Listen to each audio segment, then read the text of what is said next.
আজকের এই গিলে মেটে যে এনেছো, এটা তো মেটেগুলো বড্ড গন্ধ লাগে, খেতে পারি না। আজকে দেখো আমি বানাচ্ছি, দেখো কিভাবে বানাতে হয়। দেখো বানানোর প্রসেসটা দেখলে বুঝতে পারবে কিভাবে কত সুন্দরভাবে বানাই। এই যে মেটে যে মাটি গন্ধ একেবারে থাকবে না। আচ্ছা, মাটি গন্ধটা একদম থাকবে না, চলে যাবে। এটাকে দেখো কিভাবে প্রথম প্রসেসটা দেখে নাও। হাই হাই ফ্রেন্ডস, দেখুন আপনাদেরকেও দেখাচ্ছি। মেটে সবাই বলে যে মেটে প্রচণ্ড পরিমাণ গন্ধ হয়, ঠিক আছে? তো আজকের আমি বানাচ্ছি, দেখুন মেন প্রসেসটা, গন্ধটা কিভাবে চলে যাবে।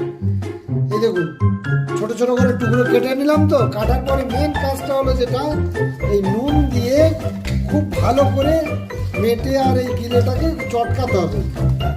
চটকাতে চটকাতে এই মেটেটার কালার পুরো সাদা হয়ে যাবে। মেটেটার কালার পুরো সাদা হয়ে যাবে। এইটা ভালো করে নুনটা দিয়ে চটকে চটকে খুব সুন্দর করে অনেকক্ষণ ধরে চটকাতে হবে।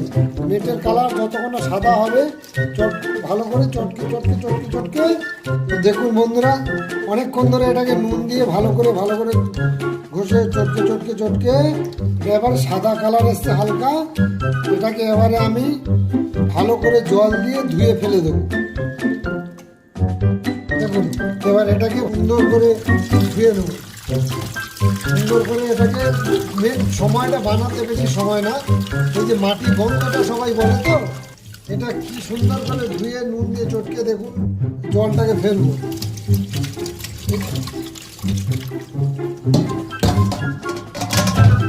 দুবার তিনবার এটাকে ধুতে হবে, তাহলে এই গন্ধটা চলে যাবে। A few moments later. তো গিলে মেটেটা জল ঝরতে দিয়েছি, তার ফাঁকে আমি একটু পেঁয়াজ ভালো করে ছোট ছোট করে চপিং করে নিচ্ছি। পেঁয়াজগুলো ভালো করে ছোট ছোট করে চপিং করে নিলাম। তারপরে একটু আদা রসুন একসঙ্গে আমি অলরেডি বেটে রেখেছি, কিছুটা টমেটো। এবারে এইটাকে একসঙ্গে একটা গামলার মধ্যে আমি সব বাটাগুলোকে দিয়ে দেবো। সবগুলো একসঙ্গে একটা গামলার মধ্যে আমি দিয়ে দিলাম। এই আদা রসুন বাটা, পেঁয়াজ টমেটো সবই এর সঙ্গে এবার একটু ছোট ছোট করে আলু কুচে দেবো। খুব লাইটের ওপর দিয়ে খুব সুন্দর টেস্ট হবে, দেখুন।